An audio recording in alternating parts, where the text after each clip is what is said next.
All right, I think we're gonna go for it. Are we ready? Okay. Whew. I wish you all could see. I had my Bad Bunny going, had some copal burning, had my little altar going. I have my notebook. I'm ready to go. So welcome everybody to the first ever CPC online language justice interpreter training. This is the first of 5 sessions, and this is very new for us. Normally, we meet in the back of our local anarchist bookstore here in Asheville. And this time we wanted to do something a little different. And we wanted to open it up a little broader for folks outside of North Carolina, and also open it up to folks that for whatever reason were not able to make it to Firestorm Books on Thursday nights. So this is new for me. I don't know how to do screenshots. I hope you'll have a little bit of grace and compassion conmigo. Yeah, on the call, we have folks from Texas, folks from Alabama, folks from Kentucky, folks from Georgia, and a bunch of folks from North Carolina and some other places that I'm forgetting, but I'm gonna let you all introduce yourselves in a second. And we have folks who RSVP'd who speak Tamil, Hindi, Russian, Spanish, Hebrew. So our common language is English. And so that's going to be the language that we're going to do the trainings in. If you have to absolutely say something in Russian, you are welcome to say it in Russian, and then just interpret for yourself, or in Spanish, or other, anything that's not English. You're welcome to. Just make sure that you interpret for yourself so that we all know what's going on. If you want us to know what's going on. Awesome. And I guess you all are muted, but right now we're going to do the introductions, and so you will unmute yourself to do the introductions, and the mute button is down on the left hand in the bottom. Okay, so to do the introductions, I'm going to ask you all to think about a couple of things. So I want you to think about your name, pronouns, where you are calling from, and what languages you speak. And when we ask what languages you speak, I want you to get like creative and out of the box with that. See? So, for example, I would say, I speak English, Spanish, Spanglish. I speak Northern Mexican Spanish. I speak border Texas English. I speak English with a little bit of a Southern North Carolina influence, right? So think creatively of all the languages that you speak. And I'll give you a minute to think about it. I know it's a couple of things, and then we'll start.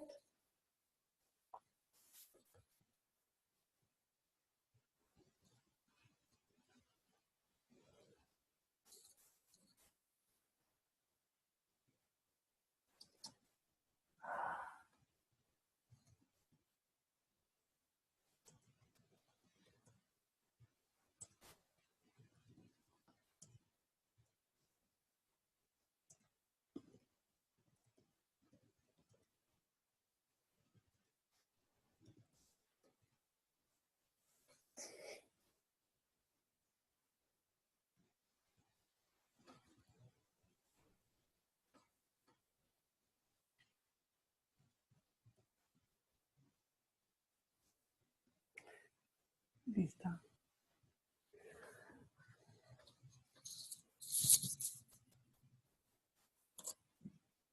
I'll give you a little bit more time.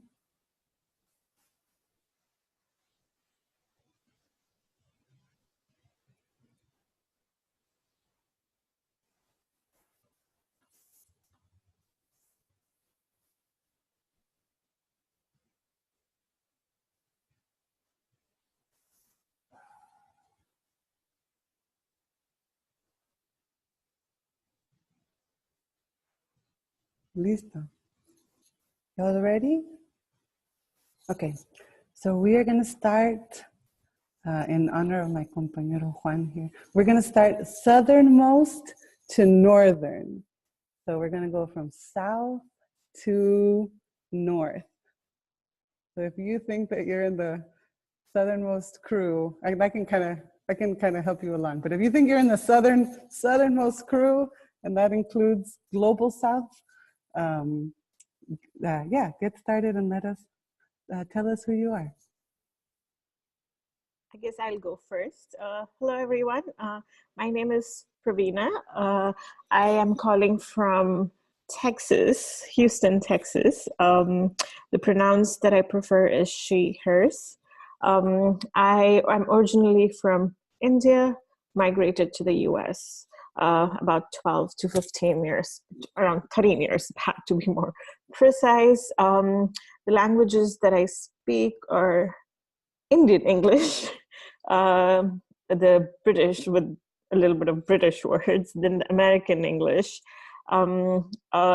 specifically with a Michigan accent too. I've learned that as I've been doing my doctoral program in Michigan. Then I've been in Texas. I call Houston home away from home. So do have some of the vocabularies from Texas. I'm learning Spanish at the moment. So Spanglish is something that I won't say comfortable with, but that's what I've been shuttling with the past few years. But outside of these languages, I also speak Hindi, English, which is Hindi and English, Tamil, Malayalam, Gujarati, and Marathi, which are other Indian languages that's belonging to different states in India. Thank you.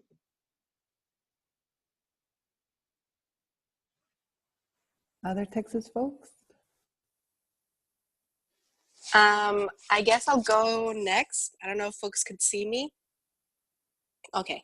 I'm Genesis. My pronouns are they, them, theirs. I'm calling from Houston, Texas. If you see movement, it's because my dog's trying to play as I'm sitting down on the couch. So languages, English, Spanish, Spanglish, Pocha Spanish, since I'm from a border town. And food language, because I love to eat and I love to cook. And I think when I cook, it's like a way that I communicate to folks. So yeah.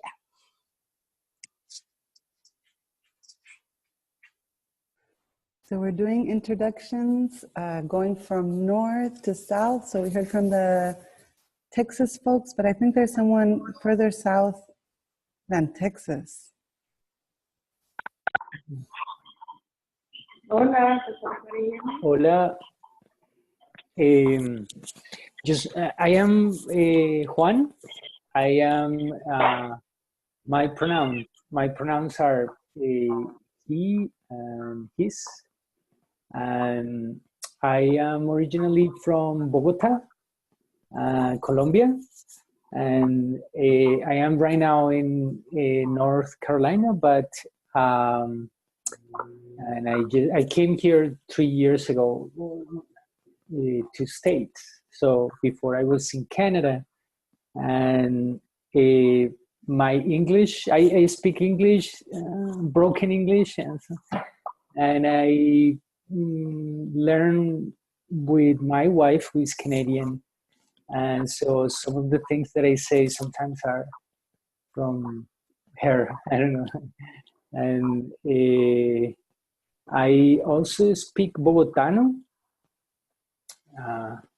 It's full of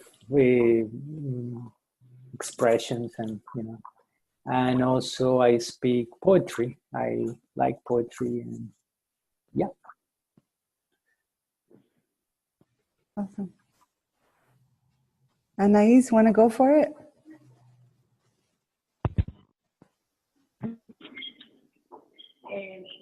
Can everybody hear me? ¿Me escuchan acá? Sí, sí, dale, dale. Ah, perfecto, ok. Así que hola, hello, my name is Anaís, puertorriqueña, nacida y criada. I'm Puerto Rican, born and raised. I'm living in San Juan right now. And I speak Spanish, Caribbean, Puerto Rican, Spanglish, and also a little bit of New Rican thing. See. My preferred pronouns would be, hers, she. That would be all. I'm very happy to be here.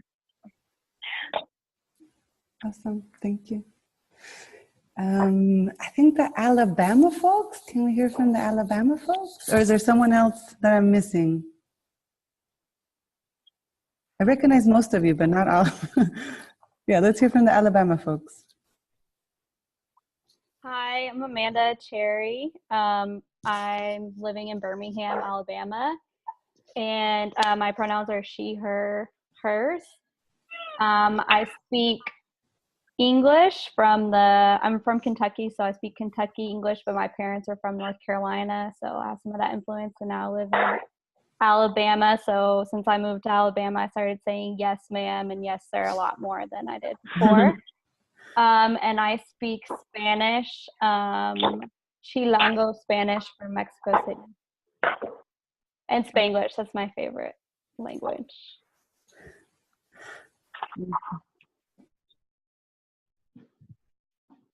Okay, my turn. I'm Gabriel. My pronouns are they, them. I was born in Aguadilla, Puerto Rico, and I moved to North Carolina. So I've only lived in Alabama for like a year and a half, coming on 2 years. And all of y'all have helped me identify what languages I speak. So I appreciate this. So I have a long ass list. Y'all ready?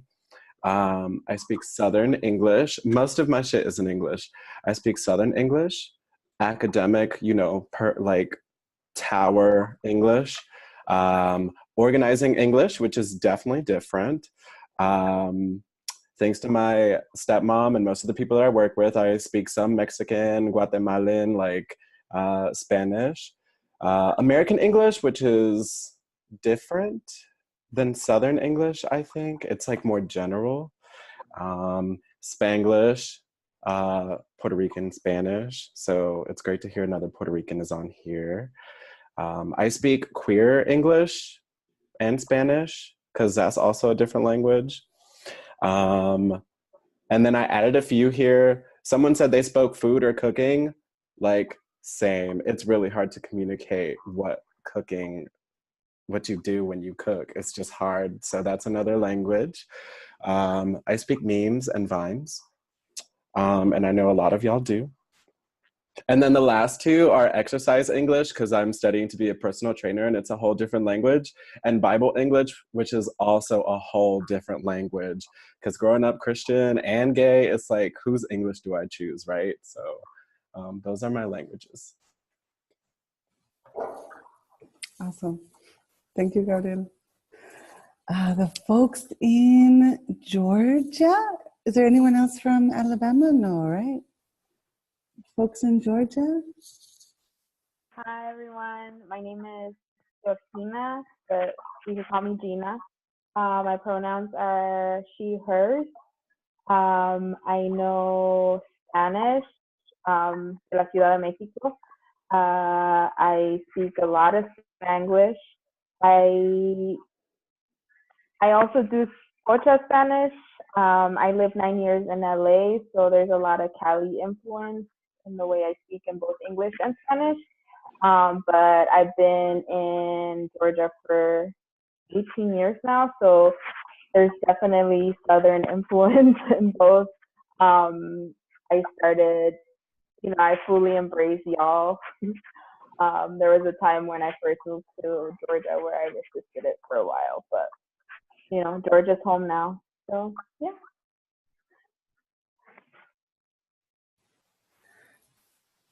All right. Stephanie, are you in Florida? There's two Yeah. Stephanie. So I'm from Miami. Oh, mira, there's. My pronouns are her and she. We moved from Miami, Florida to Virginia. So I speak Spanish, Spanglish, Miamian, which is like very like, you know, like that. I speak Virginian when I get a little tipsy or I'm around my white friends. A lot of y'all, you know, like that. My sister, we were apart for some time, and the first time we got together, she said I sounded like a Valley girl. So, and then I speak Peruvian when I'm around my family. So, yeah. And then I think that there's another Stephanie. Are you in Orlando or no? Yeah. Uh-oh, hold on. Here we go. Uy, no se oye. Okay. I'm going to keep going. So I think that we can hear from the North Carolina folks.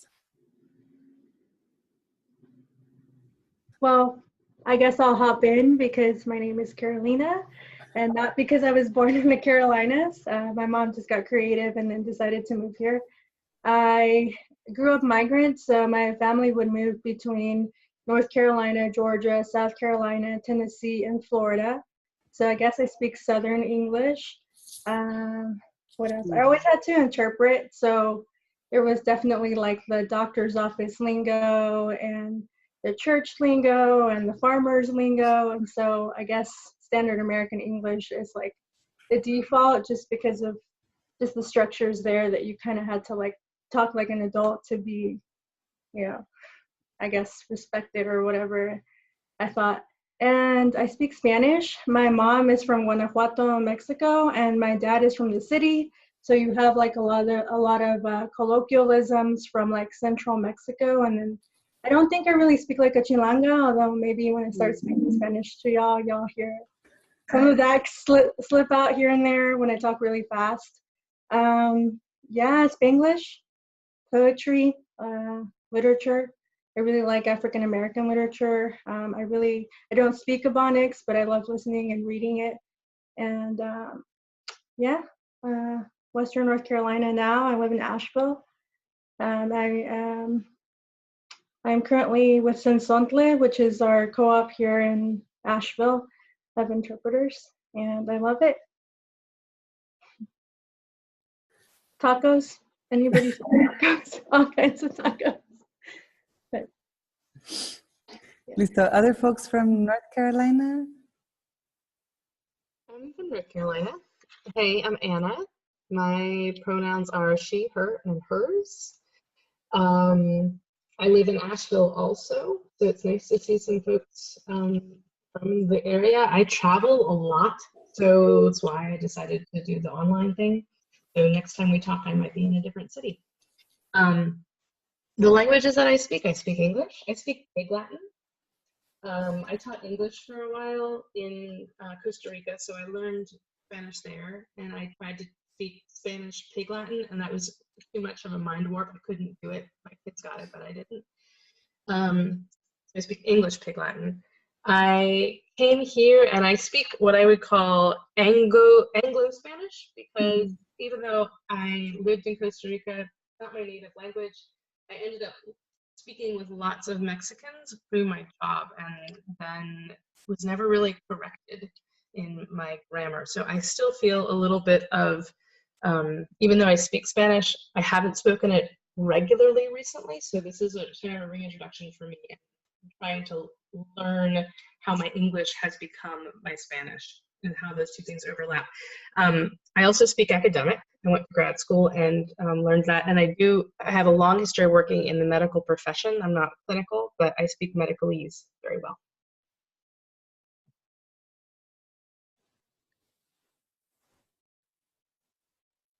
Thank you. Anna, you want to go? Anna or Brenda? Yeah. Hey. Hi, y'all. My name is Ana Baranda, and I speak English and Spanish. I go by she, her, ella pronouns. And one thing about my name, it's spelled A-N-A, but there's also the A-N-N-A variable, but I go by the Ana, which is more, I guess, commonly used in Mexico. I speak English, I speak bureaucratic English, I speak academic English. I speak Spanish from the state of Guerrero, where my parents are from, and I speak LA Spanish, which is where I was born.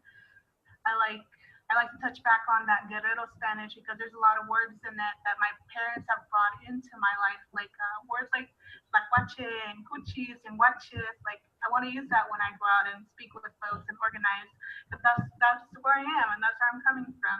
So I'm really glad to be able to bring that up. And I love the word y'all. I want to use it as often as I can. I live in 10 years now, but I live in Mitchell County, Spruce Pine, which is about an hour and 15 minutes north of Asheville. Thank you. And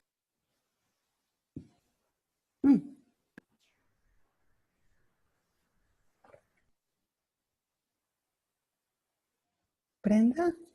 Yeah. There you go. Next, my name is Brenda. I am from Colombia. Use she, her, hers, ella. I speak English, Spanish, speak French, although I haven't practiced in quite a while.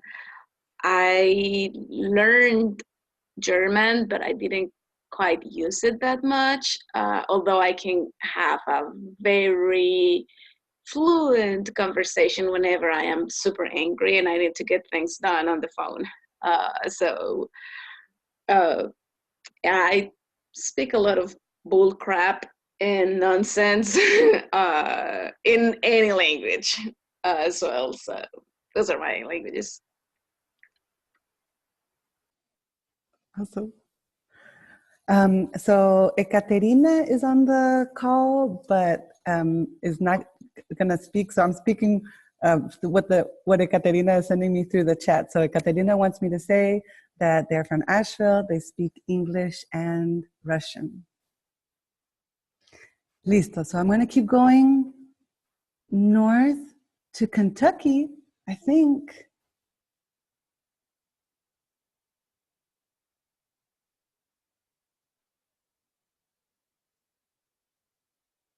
Okay. Hi, my name's Monica. So I'm in Louisville, Kentucky. My pronouns are she, her, hers. So I speak English, Spanish. I would definitely say Spanglish. A little bit of Salvadoran because I had a Salvadoran stepmom. So I have a little bit of that slang still. So again, like with the food, yes, definitely. And I would also say music would be a language for me because music, like a lot of my life revolves around it. And Bible language is also one that I would say because I recently started working within the church. So that's definitely something I'm getting reacquainted with. Yeah, that would be mine. All right, then everyone else, we haven't met before, or you jumped on the call later. So if you can say your name, pronouns, where you're calling from, and what languages you speak in a very broad, ample, creative way. I'm Natalie. I live in Tennessee currently. I migrated from Chile when I was 10 to Florida. I use she, her, and ella pronouns. So I speak English, Spanish, Chilean Spanish. I would also say I speak Miami girl English, which is definitely a real thing, yeah. And I would also say I speak social justice English because, yeah, I work at a nonprofit, so. Sweet, thank you. Mucho gusto.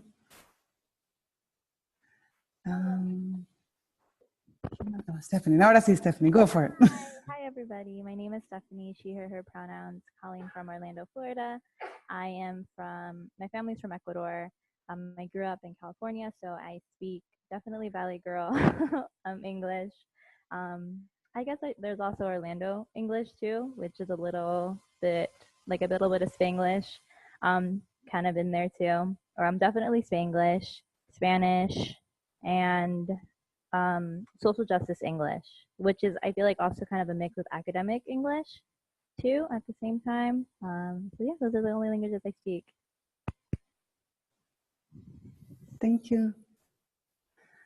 And then do you want to introduce yourself, name, pronouns, where you are, and what languages you speak? Oh no, we lost Eileen. Oh, duh. All right. Nilda, that's the last one. That's going to be our last one. Nilda, do you want to go for it?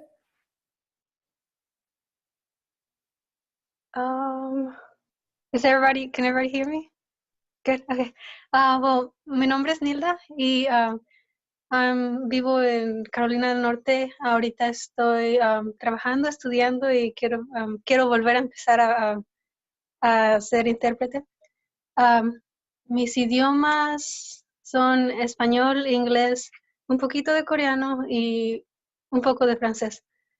Hablo español, como he trabajado como intérprete en hospitales y en la Language Justice con Ada antes.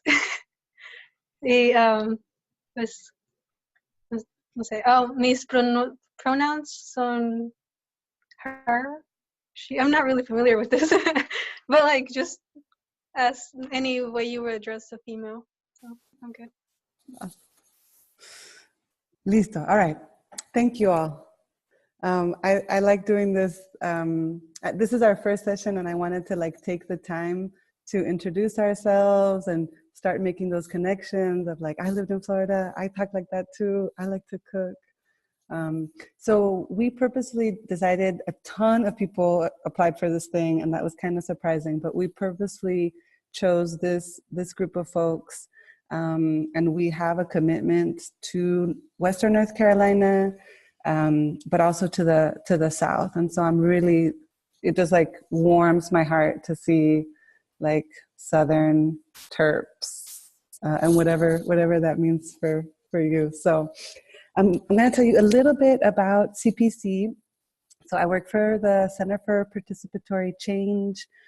We are a small organization with a long history doing language justice work.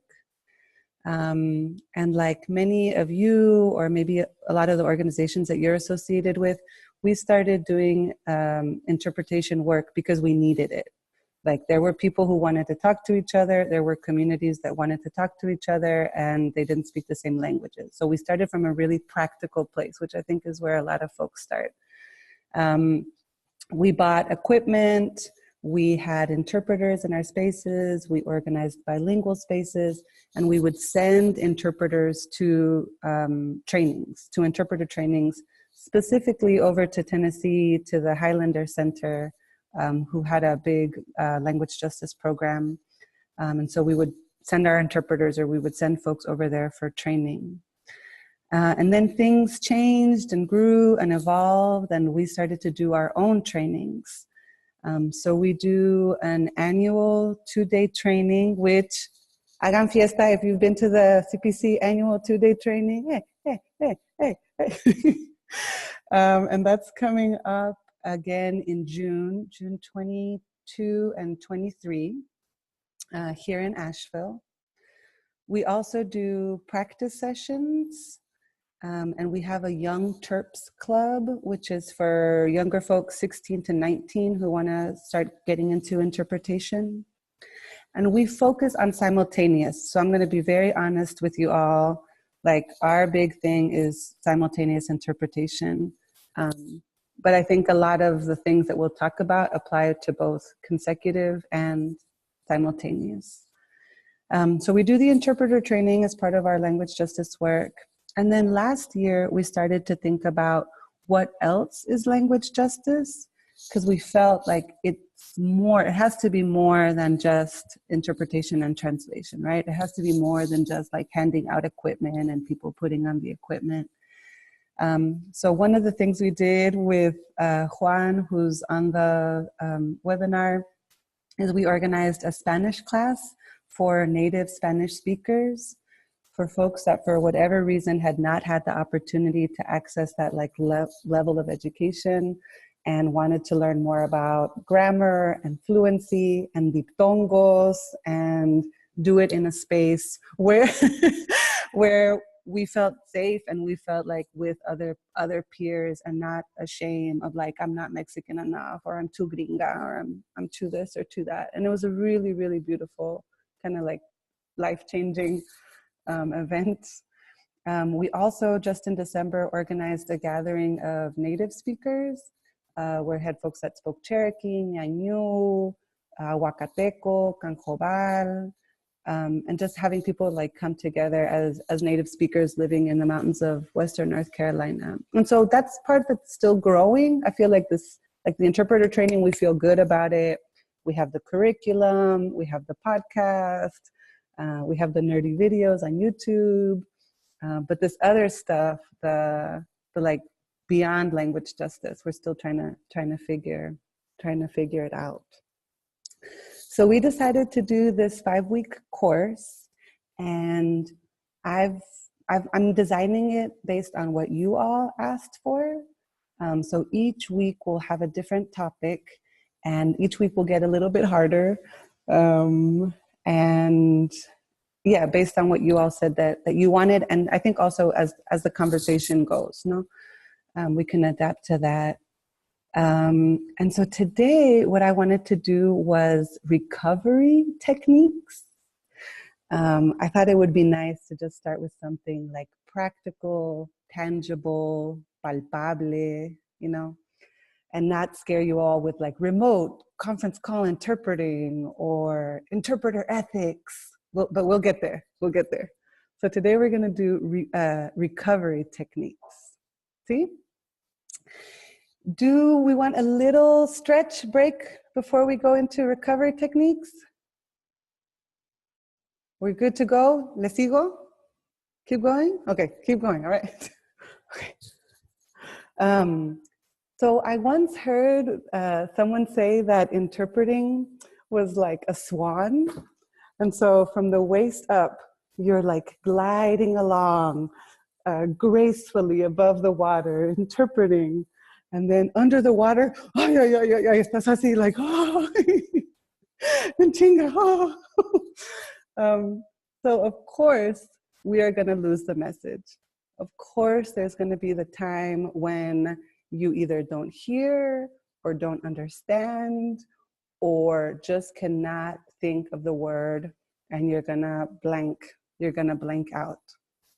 Not blank out, you're gonna blank, yeah, you're gonna blank out. So there are some recovery techniques that interpreters use to kind of exactly that, recover the message, right? So that you can keep on going. Because we know that as interpreters, we don't have a ton of time to be like, wow, how would I say it? Well, I could say it like this. No, yeah, you know, the speaker's gonna keep speaking. And if you get stuck in your head too long, you're not going to convey the message anymore. And that's what we're trying to do, right? Is to convey a message. So I want to offer you all 3 recovery techniques and then ask you what you all use or have used before. So the first recovery technique is definition. And so that's just that, right? Like, imagine that you are at an interpreting gig or you're at work, you're interpreting for your family, como sea. You maybe stayed out too late the night before. Maybe you didn't have enough coffee. Maybe you didn't prep very well for this interpreting gig. And then all of a sudden, the speaker says, backpack.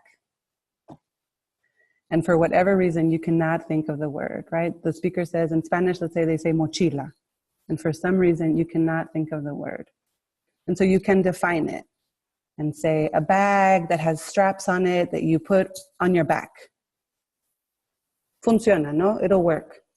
The listener gets what's going on. And so you can just decide to define a term. Another trick or recovery technique is expansion.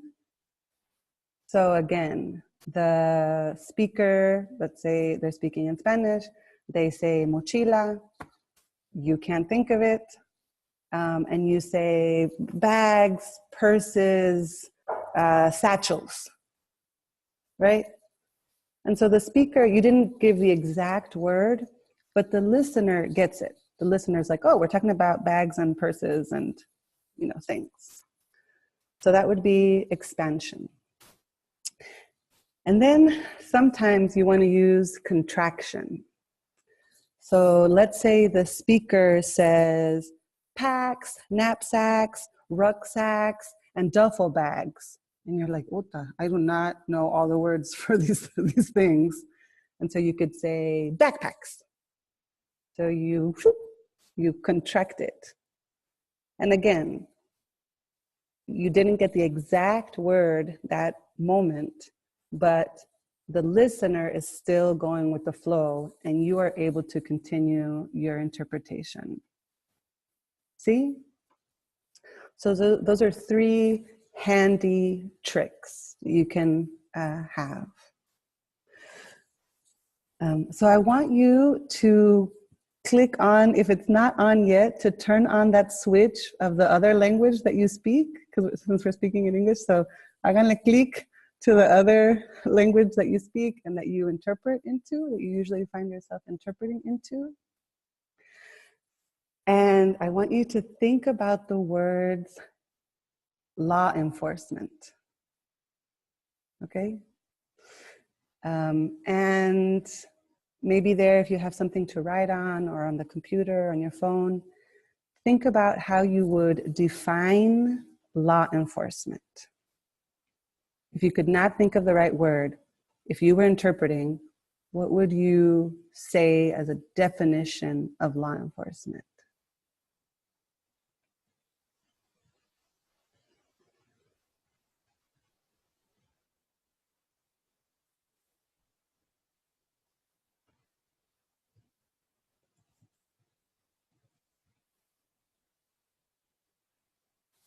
Listo. And can we hear from 2 folks? What would you say, how would you define law enforcement?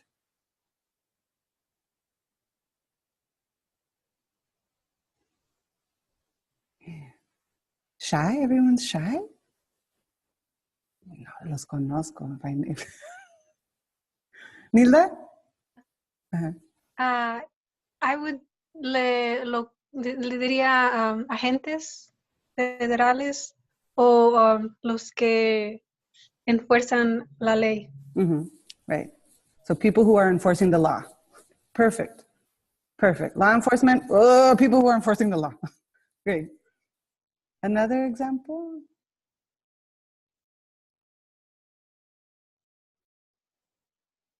So that's one that I am usually kind of like, I cannot find myself because I would go straight to policías in Spanish, but like it is, sometimes it can be so broad, and that's one of my issues when interpreting is, number 1, I cannot finish a sentence without making a pause. And number 2, I just create a whole mess in my head. So, okay, it's policías, yeah, but then I go like, well, what if it is not just the officers? Because that would be a police officer to me, you know? So I would go to the institution. Okay, so la institución, like in general, what is law enforcement? Yeah.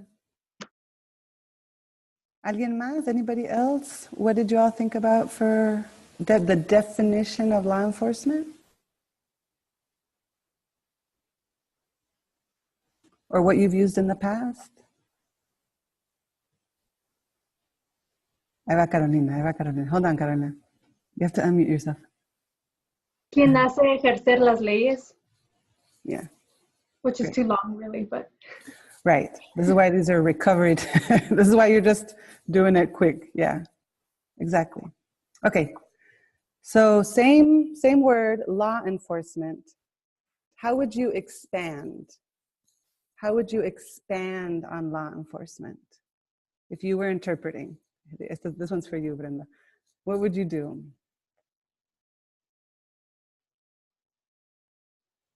Cuando yo, I would use words like, if I'm expanding on it, words like el sheriff for las autoridades, agente policía, just to give that context. Exactly.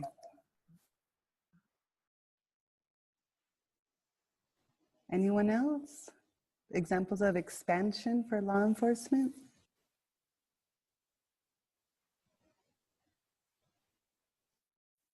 Yeah, perfect. Los federales, el sheriff, el alguacil, esto y el otro y el otro y el otro. The listener is going to understand, oh God, we're talking about law enforcement, right? And then the last one, contraction. How would you, if somebody was like, oh, you know, we're here and, you know, we're fighting against the over-policing of our communities by law enforcement. And you're like, how would you contract it?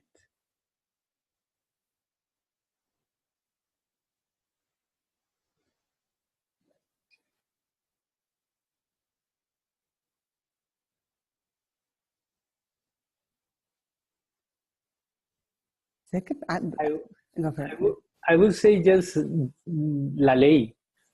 The law, yeah. Boom. Yeah. Anybody else? Another example?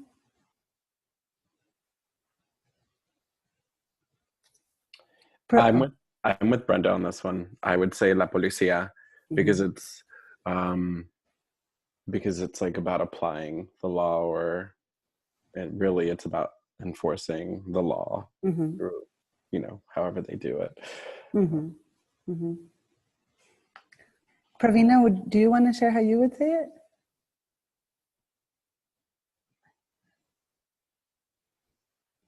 Hold on. Okay, I did unmute. Yeah, I got it. Yeah.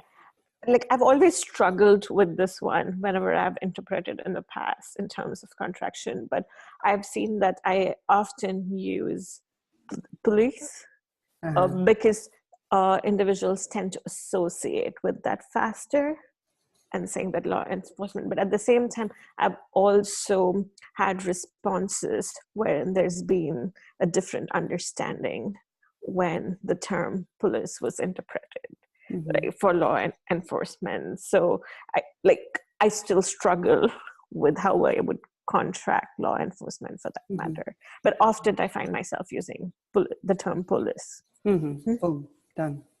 Awesome. Listo.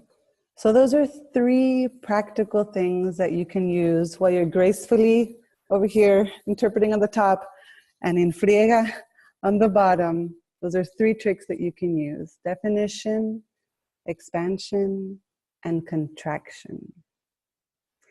So now I want to ask you all, and you saw that the name of the organization I work for is the Center for Participatory Change. So my hope is that these webinars will not be just like ala puro blah blah blah, but that, you know, you all will also tell me all the things that, like, you are experts in this interpreting field, and that you will share what you all are doing. So what other techniques, cuando se te va la onda and you're just like, oh, I can't, what other techniques do you like to use, or have you used in the past, or have you seen other interpreters use?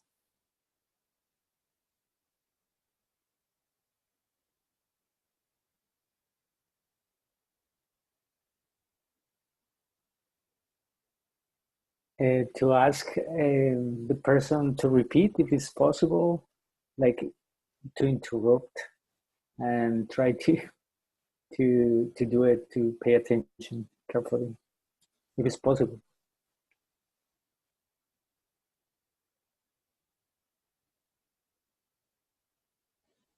What other things, what other tricks do you use? I had something to say there, share. So often when I do interpretation, it's face-to-face. So sometimes when I'm struggling with words in order to interpret, I tend to pick up paper and pen and draw images. Sometimes that works. I've seen that working. So just wanted to put that in. That's awesome.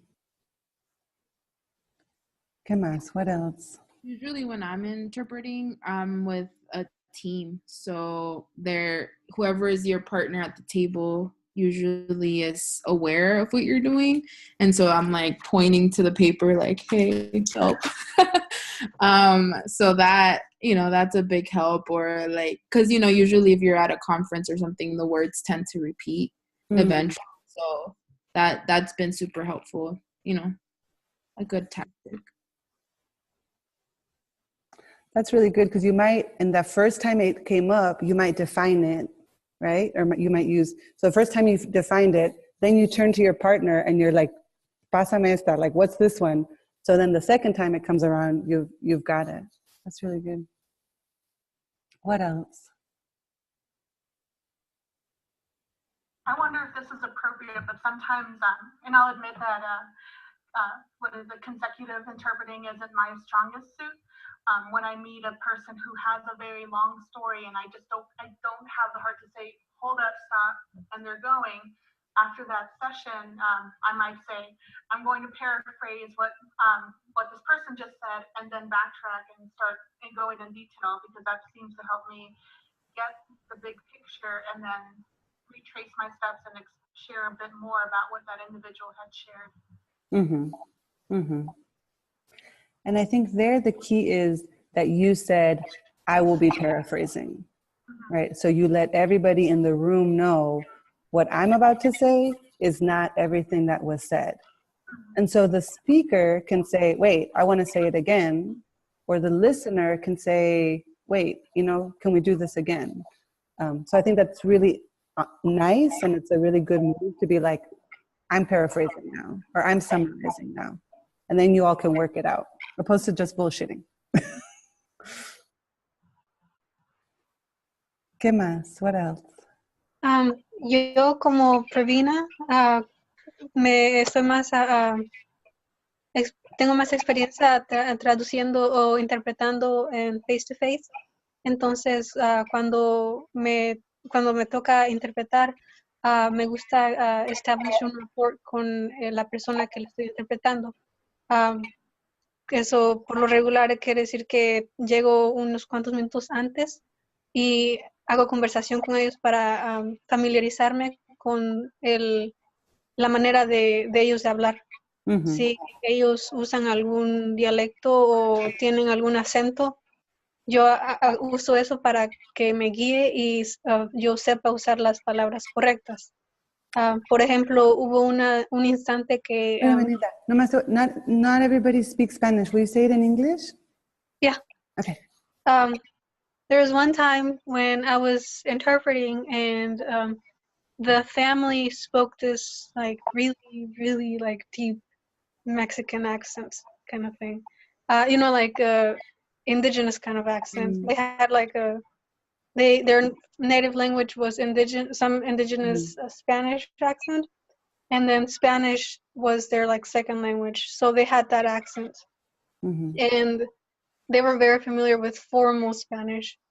So because I was able to establish a rapport with them prior to the interpreting session, I was able to think up of what to say. Like there were a few, it was in a health setting. So there were a few words that if I would have translated right to Spanish, they would have never understood what I was saying. And I had to, sometimes I wasn't sure, so I would point to a part of my body to tell them where the doctor is referring to. So this gets into the prep, getting there ahead of time, and this will come up sooner because when we talk about like interpreter ethic and interpreter role, this can come up. Like sometimes you want to show up early and establish rapport, and sometimes it's better to stay away. But so we'll come back to this one. Any other recovery techniques that people have used, want to share with us? I don't necessarily recommend this technique, but one time I was doing consecutive Spanish to English, and I could not think of the word for brave. They were saying valiente, and I was like, valiente, or valentia. I was like, what is, like, I know what it means, but I can't remember what it is in English. And so I just like asked the crowd. I was like, what is Valencia? And then they're like, brave. And I was like, okay. So I don't recommend that, but it worked at the time. And, you know, I wasn't getting paid for it, so I didn't feel as bad. Another interpreter ethic question. Yes, if we're getting paid. Well, I'll write these down. yeah, I told, you know, I was like, I'm not a professional, so can't get mad. This will be, we're going to get back to this one. Okay, one more. Anyone else, a recovery technique that you all have used?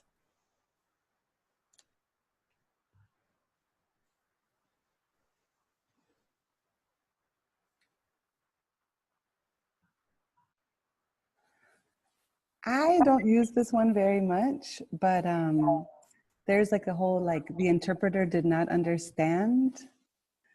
So you'll say, and especially with simultaneous, because if consecutive, you're usually like you and two other people.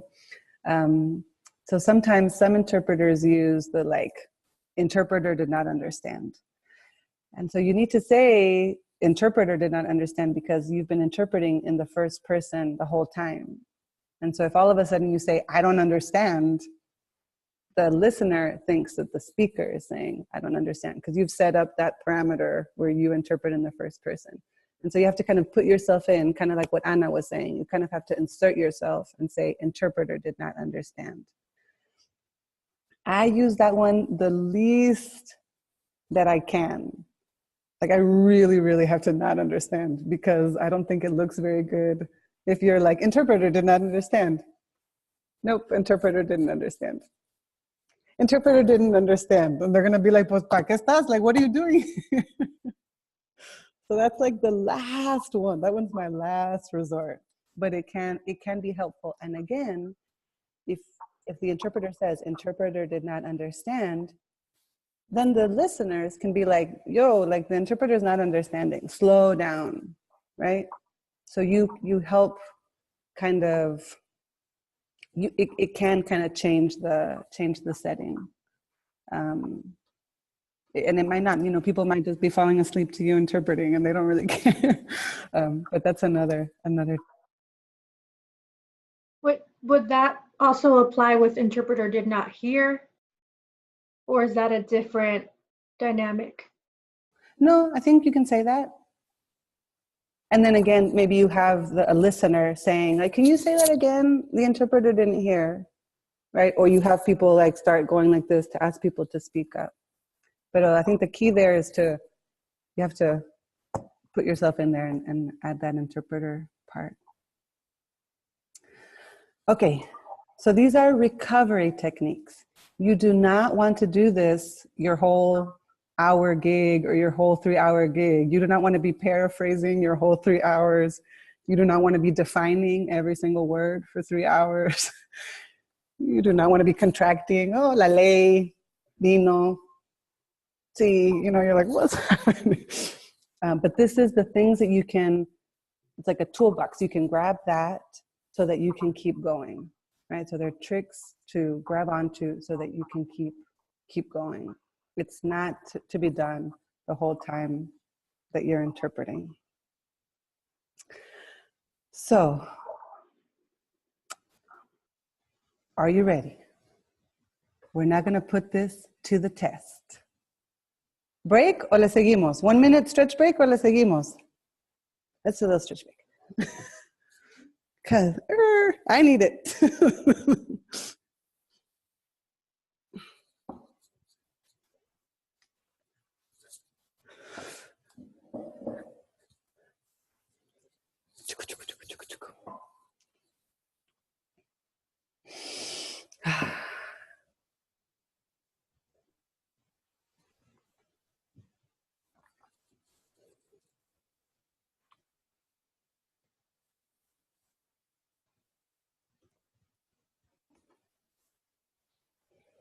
Listo.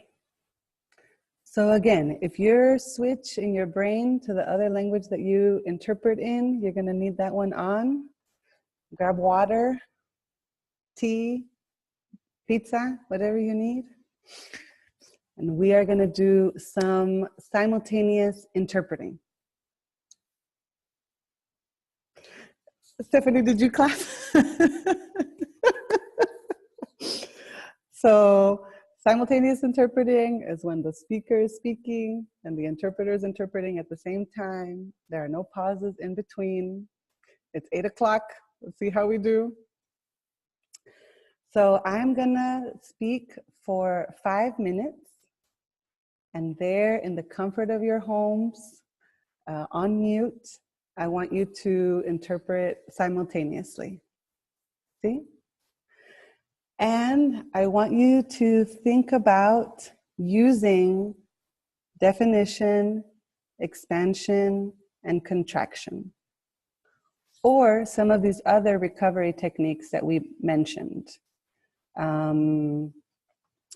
If you want to doodle, if there's no partner though on this one, if you want to paraphrase really quickly, if you want to do contraction, if you want to say, I did not understand, or interpreter did not understand.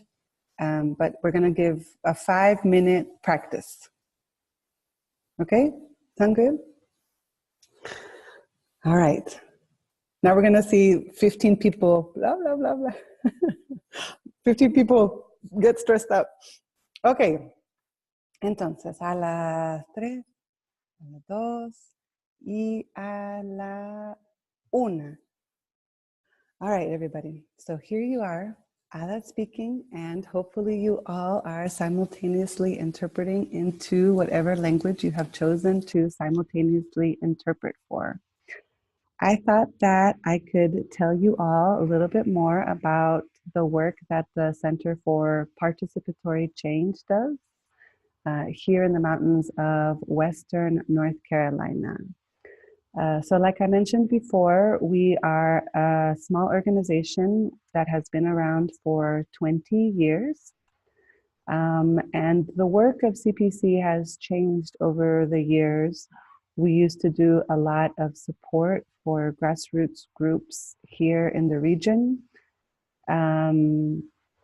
It was started by 2 white guys who had studied at the University of North Carolina at Chapel Hill.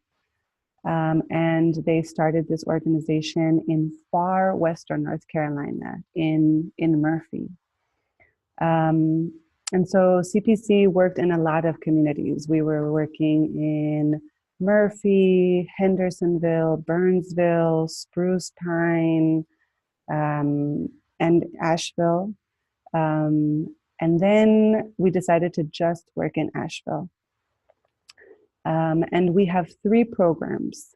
We have the Language Justice Program, we have the Popular Education Program, and we have the Racial Equity Program. I told you all about the Language Justice Program, which you now are a part of. And the Popular Education Program works specifically with childcare providers. So we realized that we were doing and creating a lot of organizing spaces and putting our kids in church basements and putting our kids, you know, in classrooms, and they didn't really know what the parents were doing. There was like no connection. And so now CPC trains educators to work with children so that while we are meeting or while people are having their meetings, their kids and little ones and children are learning about social justice issues as well. And so when we have an interpreter training, Seeds of Hope, which is the name of the program, is providing childcare that has to do with the same issues that we're talking about upstairs. And lastly, we have our Racial Equity Program. And our Racial Equity Program right now has a monthly potluck called Black Love. And it's a space for people of African descent here in Asheville to come together. It's very informal. There might be food, there might be a topic, there might not be a topic. And it's just a space for people of African descent, which, as most of you know on this call, we live in a predominantly white community. And so CPC is trying to make spaces for Black love. And now the Racial Equity Circle started a program called Black Love Learning Exchange, where we are training facilitators to do racial equity training, because that's another thing that we see in our community. There are a lot of white folks who have make a lot of money doing racial equity trainings, and so CPC is starting to train Black people, people of color, to do those trainings in our community. I have worked at CPC for 4 years. Before this, I did immigrant rights organizing, and I got pulled in by doing these practice sessions. I had kind of burnt out and was at my house, and my colleague called and said, will you do these practice sessions? And I said, no, I'm burnt out. Come on, it's just the practice sessions. You don't have to get involved, just do the practice sessions. And here I am, 4 years later, doing an online language justice interpreter course. I am super excited for this training. I am super excited to learn and learn from you all and grow this thing. And we are about to come to a close. And so I will stop. Ooh, ah!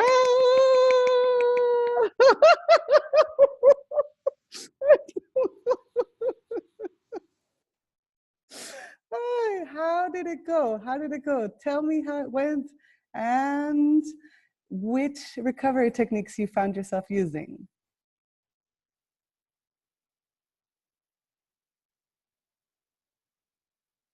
Juan, what happened, Juan? Cuéntame, what happened? Oh, I didn't use any. I was focused trying to translate, and I noticed that I guess I was using contraction a lot, which is, I think that is not good. But I guess when I felt that the information was running, so I just wanted to follow in and go with the speed. So I guess I contract and continue. There was some adjectives that I didn't use that maybe you use, but I used the noun. So I decided to just boom, continue. But I guess, yeah. Awesome. Genesis, what happened?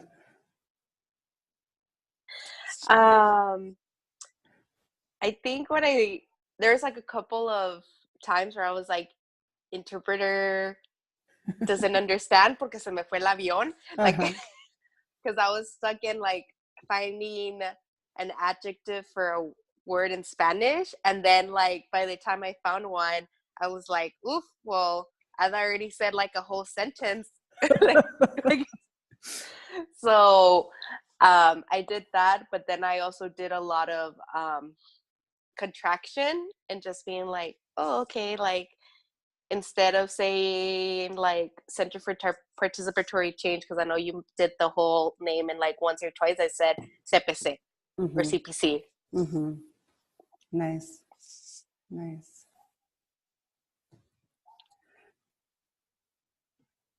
I think I used a little bit of contraction and definition, and I think the thing that I was surprised about is I haven't done it in this sphere, and I haven't done it in a while, is the slang.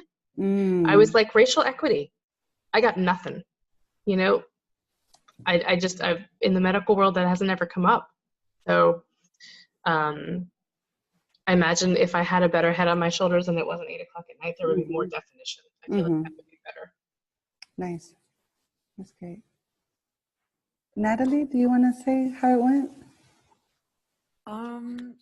It was really difficult.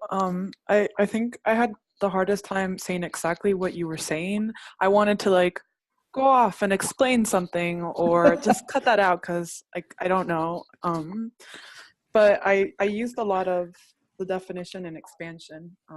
It was a lot harder to use contraction for me. I think it's because a lot of the words that you used, I haven't used in Spanish before. Yeah. And I also it was really hard not to go Spanglish on this. I said potluck. I said burnt out. I was like, I hope you get what that means. I don't know. It was definitely hard, but I use those tools. That's actually a technique which I read about today called borrowing, when you're just like, nerd. Oop, nerd. You know, a nerd is a nerd, you know? An email is an email. Like, oop, I'm just going to directly, and it has a lot to do with new words, like a lot of tech words. Like, I'm just literally going to use the same one with my accent. So that's actually a recovery technique. Muy bien. Borrowing. Now you know. So I have a really hard time. Like I said, I do more translations, and I love doing translations because I can actually think, because I have a really slow brain. So that is like, that was quite challenging. However, because I know that then I have been put in situations where I have to interpret that didn't go that well. I think that my brain keeps getting slower and slower every time. However, I'm gonna say I really enjoyed this exercise. Oh, good. It was super cool. I didn't have anybody looking at me, and I didn't have to compare notes. Even though I was messing up, nobody was listening to me. So I feel way more confident. And I know, like, at the end of the day, to me, it is practice. The more you do it, the more you're exposed to it, the better you will get, because it becomes automatic once you train your brain. But like in my case, it's like, it just keeps getting slower and slower because I just freak out, and I go ahead and I try to keep the pace of the speaker with that. So then as I'm interpreting that word, then I realized, oh shoot, well, that was not take, but it was take out. So then I just messed up, and I go back, and then my brain is going now even slower. So I just wanted to say that it felt better to me to do it like this. And that's the idea too with these practice sessions, right? Like you are at home or wherever you are, you know, hopefully the pressure is a little bit less. And I think that we will see there are folks that love consecutive, and their brain just works in that consecutive way, you know, where you can hold a lot of information and then output a lot of information. There are folks that consecutive is terrifying, but simultaneous, like, I don't have to remember anything. I'm just like, I don't have to remember a thing. And so hopefully with these practice sessions, you all will get to also see, like, I'm a consecutive person. That's my jam. That's what I like to do. Into English, I need to work on this. Into Spanish or into my other language, I need to work on this. And so hopefully the practice sessions will help you kind of identify some of those things. Listo. So to close, I was going to do one closing, but now I've changed my mind. So to close, maybe we can just each say, like, what we're walking away with, like what's something that you like realized in this last hour that you are walking away with after this first practice session. I wanted to say something. Okay, so I have not interpreted since like I took that training and met you for the first time, Ada. I like just have not, because I'm a little punk. But I will sit in meetings where I don't have to facilitate, and I will chant my spell, kind of like Professor Snape trying to keep Harry Potter on his like fucking broom in Chamber of Secrets, you know what I mean? I will just be there in the corner like talking to myself, and people look at me crazy. And what I learned today was that when people don't know the language that I'm interpreting into, I just have all this courage. I'm like, I am the baddest bitch in town, because my boyfriend is definitely on the couch right now, like listening, and he don't know what I'm saying. So if I fuck up, I'm the only one who knows, because gracefully you allowed us to stay on mute. So I think that like that, it's like, there's so much pressure to do it exactly right and to serve your community in the way that they deserve to be served, the way that we deserve to be able to bridge this communication. But when we're doing it on mute by ourselves or with people who don't know what we're saying, you can practice more fully. and intentionally, and have grace for yourself. Mm-hmm. Mm-hmm. Yeah, awesome. Thank you. Other folks, what are you walking away from or away with? I'm tired. So I think for me was the borrowing, because this past weekend I was like at a training camp in McAllen, and we had a shortage of interpreters for the first day, and mostly everybody spoke English and like Spanglish and border town lingo, but we had two like just Spanish speakers, and it was like, okay, Genesis, go interpret. And I was like, I'm not ready for this. Like, but I remember what JP had said once, and it was like when they had to simultaneous, like, when they had to interpret consecutive, and the person was like a really fast speaker, and JP was like, well, you fake it till you make it. And I mean, I didn't really fake it, but I was just like, swan, swan, swan. I don't know what they're saying. I can't hear swan, swan, swan. And then I would use like certain palabras, like it'd be like, oh, like the mountain, or like esta tribu de donde, quién sabe, de la montaña de aquí, because sometimes I couldn't hear like what folks were saying, and we weren't using equipment. I was just like in a group, like sitting between the two Spanish speakers, and like as there's conversations going, I was like, okay, and I would be like talking to both of them. Look, that has a fancy name too, shushotage, when you're just whispering. Oh, mira, pa que veas. All right, a couple more folks maybe that we haven't heard from. Maybe I want to respect folks' time, so maybe we won't hear from everybody to close, but maybe, ¿quién más? Monica, do you want to say what you're walking away with? So one thing I think, not necessarily like just now, but practicing, even like if you're not doing it, just while you're away is really important, just because I realized like how I haven't done it much since I had the training. And so just like going over what you learn, I think is a good tool, even when you're not using it, or you may not be using it for a while, just to keep it fresh. It's something that I'm like remembering and trying to get back to. Yeah, that'd be mine. Awesome. Can I ask something? So when I was listening to Gabrielle, it to some extent it made sense to me. Like when it is with my parents, I'm like, hey, bitch, please let me take care of this.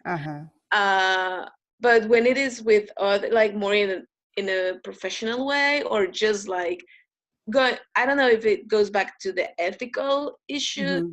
Also to me, like even if people don't know what I'm talking about, it's still like I think that I am my biggest judge. So in the practice sessions, will there be a time, like a space where we talk about those kind of things? Because to me, like people are saying, oh, you did great, you did fantastic. No, I'm here. Yeah, because one thing is like confidence, because I know that some interpreters like struggle with confidence, and some interpreters struggle with overconfidence. So yeah, I think that's something that we should get into. But I think that practice, again, like connecting these two things, I think that practice, and that practice in a low stakes, like I'm going to listen to this podcast and I'm going to try to interpret it. Don't try the news. The news is too crazy. I'm going to look at this YouTube video and I'm going to practice it. I'm going to watch movies with subtitles. I'm going to listen to podcasts in Spanish. So maybe too, we can next time share some of the things that we do to kind of keep the brain like, like oiled up and flowing.